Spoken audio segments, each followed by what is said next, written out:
Adventure Time never set out to tell a love story, but somehow, in between the vampire queens and candy dictators, it told the most real one to ever air on children's TV.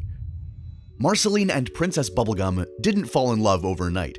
They fought, they drifted apart, they carried the weight of trauma, guilt, responsibility, and loneliness for centuries. And only when they began to face their pasts did they find their way back to each other.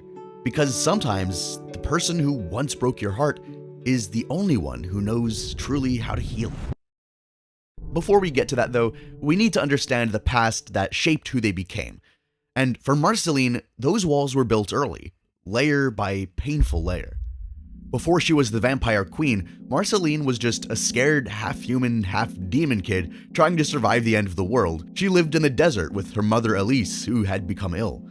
After the war, there wasn't much left, but Elise had a plan. To go to a place she called the clubhouse, somewhere safe, somewhere far away. She told Marceline there would be a party waiting for them. Meanwhile, Elise was getting worse. When she started coughing up blood, she knew her days were numbered. And then she made a decision, the hardest decision a parent could ever make. She told Marceline to go onto the clubhouse without her, as she was going on to fix a motorcycle. She said she would catch up later, but she never did. Elise sent Marceline away in an act of love, though Marcy never saw it that way. Marceline, I don't have time for you right now. The door was left closed, and the silence that followed whispered the only thing a child could believe, that you weren't worth staying for. So she buried it, all of it, the abandonment, the hurt, the fear.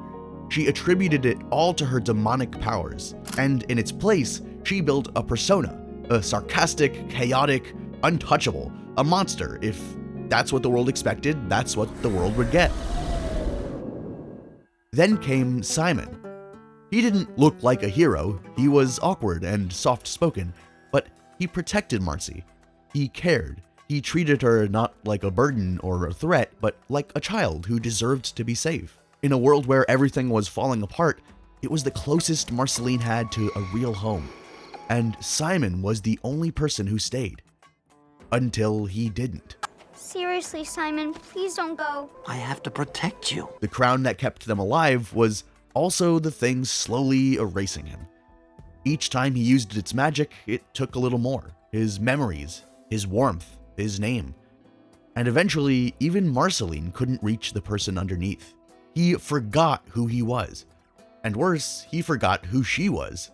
I love you, Simon. I love you, Gunther. So she lost him too. Not all at once, but in pieces, slowly. And she had to watch it happen. There was no closure. Goodbye, Marcy. Wait, no! Simon! Simon! No way to explain what that does to someone, especially someone who already believed that the people she loved always left. First her mother, then Simon. So again, the lesson carved itself deeper into her. You can't hold on to anyone. Not if you want to survive. The world didn't give Marceline time to heal. It gave her labels. She wasn't just the girl who lost everything. She was something to fear. You don't have to be afraid of me. I'm a really good person. Somewhere along the way, she became half vampire, half human. And a little demon sprinkled along there as well. Too strange for any world. Her powers made her dangerous. Her anger made her unpredictable. And after a while, that's all anyone saw. Go away, vampire.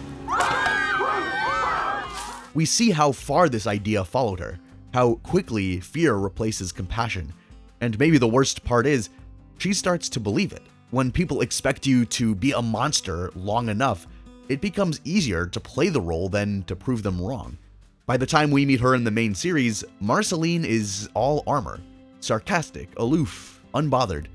But underneath, she's still that scared kid, still waiting to be seen, still bracing for the next person to leave. Now, Marceline doesn't talk about her feelings. She sings about them like in What Was Missing, masking heartbreak with bravado. I'm just your problem. It's easier to joke, to lash out, and push someone away than it is to admit how badly you want them to stay. That's who Marcy became. A girl who survived by pretending she doesn't care, by pushing people away before they can pull the rug out from under her, by becoming exactly what the world told her she was: a monster, a mess, a problem. So when Marceline and Bubblegum first met, it wasn't just two girls crossing paths, it was a collision. A collision of two people who couldn't be more different, yet so similar in all too many ways. Where Marceline built walls to keep people out, Bubblegum built walls to keep them in. She wasn't raised, she was created, and she created everything around her. The Candy Kingdom didn't even exist until she willed it into being out of science, sugar, and necessity. In Bonnibel and Nettie, we see the beginning. A girl in a crumbling world, responsible not just for herself, but for her infant brother. Gathering supplies, wandering ruins, keeping them both alive. She was smart, resourceful, capable, but she was also undeniably lonely. One day, while scavenging, she found a mug. It said, "Number 1 Uncle." She also found a family photo, and in that moment, something in her mind shifted. She didn't just want to survive, she wanted family. I need to be around people like me. So she made one. Using her scientist powers, she created 3 new people: Uncle Gumbald, Aunt Lolly, and Cousin Chicle. And for a time, it worked. They got along, they filled the silence. They felt like something real. But Bonnibel wasn't the only one with ambition. Gumbald wanted to build a city, to expand, to rule. And when she disagreed, he saw it as defiance. So he turned against her. Bonnibel, you've micromanaged me for the last time. Together with the others, he plans to overthrow her using Dum-Dum Juice, an invention designed to simplify minds. What a naive little child. But Bonnibel overheard and retaliated before Gumbald could get to her. And in an instant, her family became happy, hollow shells of their former selves. She could have changed them back, but she didn't, because they looked so happy, and because it was easier than risking betrayal again. So she kept them that way for 8 centuries. She used Gumbald's vision to finish the Candy Kingdom, only this time she would be in charge. It became a world where no one could ever hurt her again, where every crisis would be managed, where emotions could be filed away like test results. And slowly, she convinced herself that control was the same thing as care. But what most people tend to forget is that it wasn't just for herself, it was for her brother Nettie just as much. Sadly, the longer she ruled, the more she believed that leadership meant never making mistakes. And if that were true, then vulnerability becomes dangerous. So she buries it. Princess Bubblegum became a symbol of precision. And there's one line that speaks for PB's entire character. Responsibility demands sacrifice. Every decision calculated, every experiment refined, every citizen accounted for. And beneath that pink smile was a girl who didn't sleep, didn't pause, didn't ask for help. She ran on surveillance systems and the silent panic that if she let go of even one thread, everything would unravel. So she treated her feelings the same way she treated her failed experiments. Contain them, correct them, lock the door, move on. When Holly Jolly Secrets reveals she's been studying the Ice King's madness, it's not just about science, it's about control, understanding the chaos so it can't touch her. So she'll never become it. But the irony is that in trying to control everything, she starts losing the very thing she was trying to protect: connection. Her people admire her, obey her, follow her, but they don't really know her. Not the girl underneath the lab coat, not the one who's terrified of being replaced, overthrown, or forgotten. So she keeps building. More tech, more systems, anything to stop the silence from creeping back in. But she can't do that forever, like the big twist we see in Obsidian. PB, then just Bonnibel, stood at the back of a concert, wide-eyed and quietly listening to none other than our Marceline. And then Marceline tossed her shirt into the crowd, a small moment that'll be very important later. For now, it seems like a spontaneous gesture, but for Bubblegum, it was everything. That was the night she fell in love. And somehow, through all their differences, science and chaos, logic and emotion, they worked. They explored mines together, tagged walls, and probably laughed at things no one else would find funny. They didn't need kingdoms or crowns, just each other. They were in love. But love alone wasn't enough. Marceline had spent a lifetime of being left alone. She carried that fear like armor. And Bubblegum? She had spent her whole life trying to control the uncontrollable, even love. So when the Glass Kingdom called for help, when danger arose, PB did what she always did. She threw herself into fixing the problem. She didn't ask for help, she didn't open up. Instead, she called her a monster. I honestly can't focus with you here acting like monster trash. And Marceline felt it. She saw the distance growing, and instead of reaching for Bubblegum, she reached for her guitar. In front of an entire kingdom, she played the song that ended it all, singing about how she can't believe she was thought it meant to be with Bubblegum, and how Bubblegum never cared about her.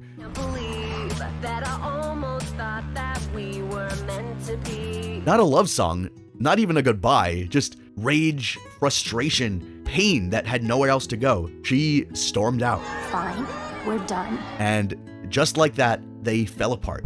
Not with a fight, but with silence.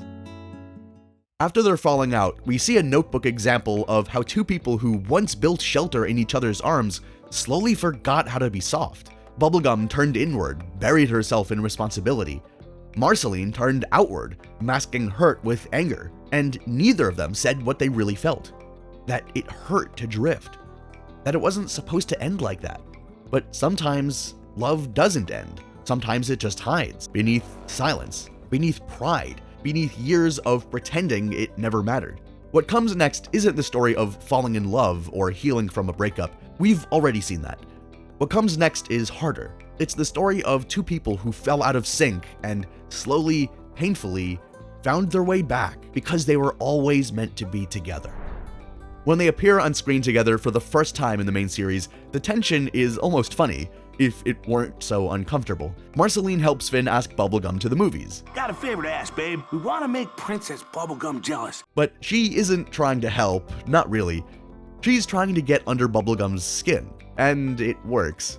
Greetings, Finn. Hey, Marceline. Hello, Bonnabelle. She's the only one who calls her that at the start of Adventure Time, her real name. It's playful, but it's personal. And we see these small, tension-filled interactions between PB and Marcy everywhere, until Season 3. That's when it changes. Doorlord has stolen prized items from Finn, Jake, and Bubblegum and locked himself behind a door that only opens with honest music, a quest that forces truth to the surface. And Marceline sings. I'm just your problem. It's not just a song, it's a scar. Old wounds wrapped in chords and static. She doesn't hold back. She accuses, mocks, bleeds. Bubblegum listens, arms crossed, guard up. Marceline, that's too distasteful. Marceline breaks. She pretends she doesn't care, but her voice cracks. The pain is real, and for the first time, it spills out. I shouldn't have to be the one that makes up with you, so why do I want to? Marcy says she shouldn't have to make up with PB, but she wants to. It's raw, vulnerable, and more than she meant to reveal, but it still doesn't open the door. The situation escalates further until, in a moment of raw emotion, Marceline spits on Bubblegum's jacket. Shocked and hurt, Bubblegum leaves the scene. Finn, witnessing the group's fragmentation, sings earnestly about their friendship. His heartfelt performance resonates, and the door finally opens. Inside, they retrieve their stolen items. Among them is a Black Rock t-shirt. Jake assumes it's Marceline's, but Bubblegum claims it. It's mine. That's mine. It's the one that Marceline gave her centuries ago. And for just a second, Marceline sees it. You kept the shirt I gave you? Yeah, it means a lot to me. PB kept it. All this time, she hadn't thrown it out. She didn't forget. She just couldn't say it out loud. Whatever they lost, whatever hurt still lingers, the shirt says what neither of them can. You still matter to me. This moment marks a subtle yet significant step towards reconciliation. From the episode Skywitch and onwards, they're speaking again, even though the episode opens quietly. Princess Bubblegum wakes up in her room and she's wearing Marceline's shirt, which is also very important later. First, she takes a big whiff, And when she opens the royal closet, there's a photo. PB and Marceline, smiling together. Not as rulers or rebels, but as friends. Maybe more. It's not framed, it's tucked away, but it's still there. It becomes more clear than ever that Bubblegum hasn't let go. So later, when Marceline needs help on an adventure, I just thought it'd be cool to spend some quality time with you. I need your help, okay? it's no surprise PB decides to go with her. It looks like a small decision, but for someone who's spent most of her life pushing people away and doing everything herself, it means something. Opposite of Marcy, who seems to be developing emotionally, we also see PB going back to her old ways. When she figures out this adventure is about rescuing Hambo, she gets angry. Raggedy Princess can make you a new Hambo in like 3 seconds. Because to her, Hambo is just a ragged old bear. Something that can easily be replaced and something you can't be attached to. But that's not what Marcy sees. She sees a gift from Simon, the last thing she has left of him. She becomes sad and angry from PB's remark, but she still manages to keep her calm. It's only later when Maja, the witch that stole Hambo, tells her, Hambo's mine! His body's all juice-locked with sentimental affection! the penny drops. PB finally understands that the bear means a lot to Marcy. So she makes a trade. Not just any trade, she offers up Marceline's shirt. The one from the concert, the one she had kept for centuries, the one she wore under her royal clothes long after they stopped speaking. Oh, the psychic resonance on Hambo is nothing compared to this, baby! Of course it has more sentimental value than Hambo. By giving it up, PB's not just helping Marceline, she's finally making room to grow. Because healing isn't always about holding on, sometimes it's about knowing what you can let go of. Your pride, your control, your defenses, things that mean less to you than your relationship with other people. So that what really matters can stay. That trade wasn't a grand gesture. It was a turning point. A quiet sign that she's ready to change, and maybe one day ready to try again. In that, letting go was only the first step. The harder part is what comes next, learning to sit in the silence that follows. And that's where Varmints begins, not with monsters, but with everything left unsaid finally starting to surface. It starts with Bubblegum at her lowest. She's been voted out, the crown is gone, the Candy Kingdom she built to hold everything together has a new ruler. So she does what she's never done before. She retreats to an old pumpkin patch on the edge of nowhere, overgrown, neglected, and quiet. Then Marceline shows up, not to tease, not to fight, just to be there. They go and do a simple task together, hunting varmints, eating the pumpkins. But that's not really what the episode is about. It's about what's eating them. They walk through old tunnels, places they hadn't seen hundreds of years, and Marceline remembers sneaking out of royal meetings and tagging walls and cracking jokes there. She's laughing, reliving it, but PB keeps her guard up, and slowly she tells the truth to Marceline, how she always has to be prepared because the Candy Kingdom just kept growing and growing, leading to newer and newer disasters. I didn't have to always worry about so many things, you know? You can tell that she was a little bit envious of Marceline never understanding how she always had to be prepared, as she expresses how Marcy always had the freedom to wing it, but PB had to be the one watching out for everything. The Candy Kingdom used to be so small, so manageable. Then it kept growing, and there was always some new disaster to prepare against. And Marceline asks what she's never dared to before. Is that why you stopped talking to me? There's a beat. PB starts to answer, but then they're interrupted by the varmints. It's only later, when they find the wall that PB tagged centuries ago, that everything comes crashing down on her. The weight of centuries spills out. I lost my hat, lost my home, lost my people. I can't even keep darn varmints out of my pumpkin patch. And for once, she doesn't try to fix it. She just admits she's sad. She's tired. She feels like she failed. All this time, she wanted to make up for everything that went wrong between them by focusing on work, not letting her truly feel her own emotions. All I managed to do was push everyone away. I pushed you away. I'm sorry, Marceline. I've been a real dinger to you. And Marceline doesn't try to fix it either. She just listens. Because sometimes that's all love needs. Not solutions, just presence. And from this point onwards, we get to see how the lack of communication has driven their relationship apart in the past. PB felt burdened with responsibility, so she sacrifices any personal bonds to do what she thinks is best. Marceline is scared of emotional attachment in case she's the one who gets left behind again, so she never asked the questions she should have asked and never expressed how she truly felt. But that has changed. Once they've escaped the varmints, they sit on the porch, side by side. No guards, no secrets, just honesty. I'm crazy tired, Marceline. I think I have been for a long time. As PB rests her head on Marcy's shoulder, there's no kingdom, no crown, just the two of them, finally still, sharing something they haven't shared in a long time. Peace and honesty. And that's where the miniseries Stakes continues. We see Marcy struggling with life. She's lived such a long time. She's fought enough, watched too many people leave her. Before she even became a vampire, she felt like a messed up kid already. Now, 1,000 years later, she still feels messed up. I don't want to spend eternity like this, with this emptiness. I want to grow up. So she asks Princess Bubblegum to remove the vampirism from her body. I don't want to be a vampire anymore. Oh my glubness. No one knows what it's like to live 1,000 years carrying all that emotional weight. No one except Bubblegum. That's why PB doesn't question her motives. She doesn't argue, doesn't pull rank. She simply says, Okay, let's do this. not as a scientist, not as a ruler, but as someone who knows what it means to carry too much for too long. Once the procedure is done, we see Marceline looking for signs PB cared about her.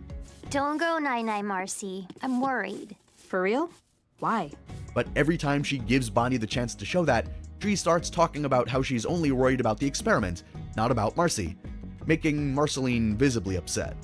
It doesn't take long for things to go wrong. Without her vampirism, Marceline is weaker. She tires easily, her senses are dulled. She can't fly. And worse, the vampires come back. Not metaphorically, literally, resurrected from her past, from the blood she gave up. It should be terrifying. It is, but what matters most isn't the threat itself, it's how Bubblegum reacts. Because she doesn't back away when Marceline goes off on her own to fight vampires. Instead, she stays close, unbeknownst to Marcy. It's just a quiet presence, one that she desperately needs. Marceline! Yeah, you're welcome. And in Marceline's world, not being left behind is rarer than any superpower. Realizing this, they team up against the vampires. But in all the chaos of the fighting, Marceline is hurt, and her body is giving out faster than ever. In Take Her Back, we see PB bear the responsibility of saving her. Now my best friend is dying of poison because of me. She brings Marceline back to her lab, tries everything to keep her stable, not to undo her choice, but to make sure she survives it. And what's telling is that the only thing that was able to wake her up from her coma was a tear from Bonobo. While the rest of the chaos continues, Peppermint Butler kills Moon, one of the vampires, and Marceline is able to consume her powers again and regain her healing abilities, saving her, for now. The stakes rise further in the episode Checkmate, where the team prepares for the impending confrontation with the Vampire King. In a moment of levity amidst the tension, Marceline and Princess Bubblegum engage in exercises together. Marceline shares a dream she had during her poison-induced coma. I dreamed about you while I was in my poison coma. I was all old and withered, and you were still nice and pink. Bubblegum, momentarily flustered, loses count of their exercises. Marceline shrugs it off, expressing an unfamiliar sensation in her stomach. Bubblegum suggests it might be fear, but Marceline contemplates. No, it's not fear. I know what that feels like. So maybe it's love? Before she can delve deeper, Jake arrives with snacks, and Marceline realizes the sensation was hunger, a feeling she hadn't experienced in centuries. Jake jokes and says he loves Bonnabelle while biting into a burger. And without thinking, Marceline chimes in. Yeah, me too, Bonnabelle. It's telling of how their relationship has progressed from strangers to friends to best friends, and now to a stage where they're seemingly getting even closer again. Marceline being able to express her feelings again, and Bubblegum being able to lower her guard when she's around Marcy. Now, for context for the next part of PB's and Marcy's relationship, the Vampire King appears, expressing a desire to talk rather than fight. Marceline, driven by past conflicts, attempts to stake him. However, Finn intervenes, reminding her of their code against attacking a surrendering opponent. The Vampire King seizes the moment to convey his perspective on the cyclical nature of existence and his wish to break free from it. Recognizing his sincerity, the group agrees to assist him in removing his vampiric essence. Bubblegum prepares the necessary equipment, and the Vampire King undergoes the transformation, emerging as a lion. However, the extracted essence coalesces into a dark cloud, totally by accident, by the way, setting the stage for the next challenge. The living cloud of mass destruction, formed from every piece of darkness Marceline thought she had left behind, is headed straight for the Candy Kingdom. Overwhelmed with guilt, Marcy feels that her attempts to rid herself of vampirism have only led to more chaos. I'm wrong. All of this is all my fault. Even just fighting the vampires in the first place screwed everything up. She chooses to stay behind, questioning the point of further involvement. So why even try, you know? What's the point? PB tries to cheer her up to no avail. Marceline is done. No! I told you. That's it. I'm done. Together with Finn, Jake, and the Candy Kingdom, PB attempts to fight the Dark Cloud with all her might, but they're no match. Yeah, but what else can we do? Dudes, I don't know. As the battle continues, Marceline keeps watching from the sidelines. The Ice King arrives, and through their conversation, Marceline begins to realize that avoiding the fight won't resolve her inner turmoil. But what if you lose? Then what? You could die. Better to run and hide like a rat, right, buddy? So she decides to take action. Marceline confronts the Dark Cloud, using her soul-sucking abilities to absorb the essence. This act also restores her vampiric powers, a transformation she had previously sought to undo. After the battle, she reflects on her journey, acknowledging that while she is a vampire again, the experience has granted her a deeper understanding of herself.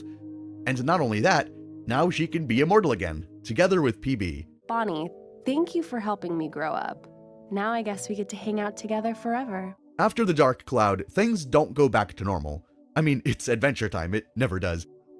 But for the first time in a long time, they start to feel stable. Marceline accepts that being a vampire is part of her. But now, it's no longer a curse, just another piece of who she is. And Princess Bubblegum? She stops running from emotion, from mess, from Marceline. The two begin spending more time together, not in high-stakes situations, but in the quiet, mundane spaces they used to avoid. In Broke His Crown, they work together to help Ice King, whose mind is slipping again.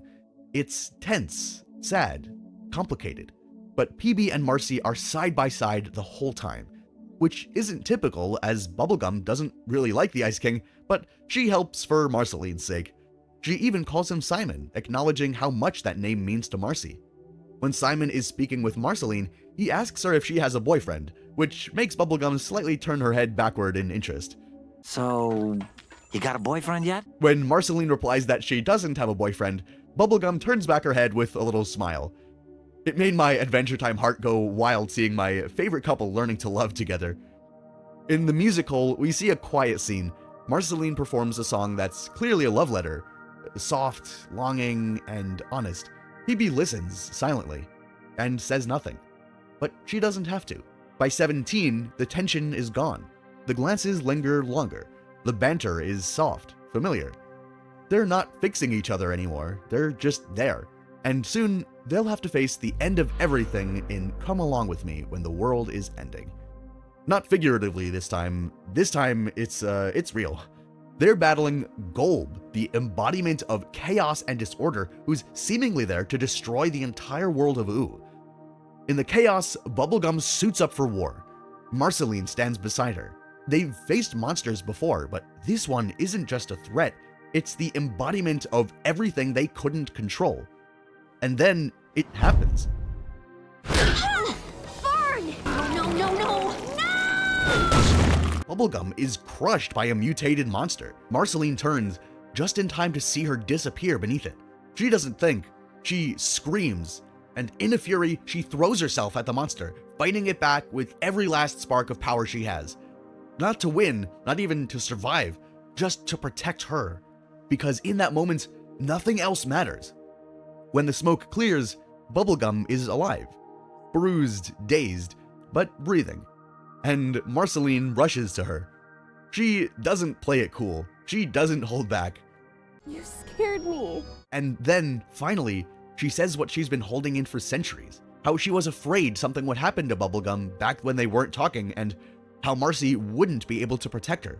How she's scared of losing her again. Even back when we weren't talking, I was so afraid something bad would happen to you and I wouldn't be there to protect you, and I don't want to lose you again. PB's flabbergasted and reassures Marceline that she doesn't have to worry. Hey, I'm a tough gum. Nothing never happening to me. Never. They laugh together, softly, like the first time they ever did. And then, finally, they kiss. No metaphors, no distractions, just two people who love each other, lost each other, and finally learned to love after both grew as individuals. Later in the epilogue, we see them again. No war, no tension, just Marceline and Bubblegum on a couch in Marceline's house. Cuddled up, content. No longer preparing for the end, just living through everything that came after. Together. And it's the biggest lesson Adventure Time could ever teach. Marceline thought love was temporary, that people leave, that they always do. So she pushed first. Sabotaged connection, made it hurt before it could hurt her. Bubblegum thought love was dangerous, that emotions made you weak. So she buried them, controlled everything, even the people she cared about most. And for a long time, it didn't work for them together. And not because they didn't care, but because they didn't know how to care for themselves. But they grew. Marceline learned that vulnerability isn't failure, and Bubblegum learned that control isn't love. They didn't change who they were, they softened the parts that were too hard and strengthened the parts that were afraid. Together, they taught each other what love could be when it isn't guarded, reactive, or afraid, just when it's present. Not perfect, not easy, but real. And maybe that's what makes their story matter so much. It wasn't just about finding love, it was about earning it, learning how to show up, how to apologize, how to stay. Because when you choose to grow alongside someone, not in spite of your pain, but because of it, that's when love finally has a place to stay. And if you want to see how someone else learned to love again, this time without losing himself, check out our video on Finn and Huntress Wizard. It's a very different story, but the lesson's just as powerful. Because sometimes, love isn't about chasing, it's about learning when to stay still.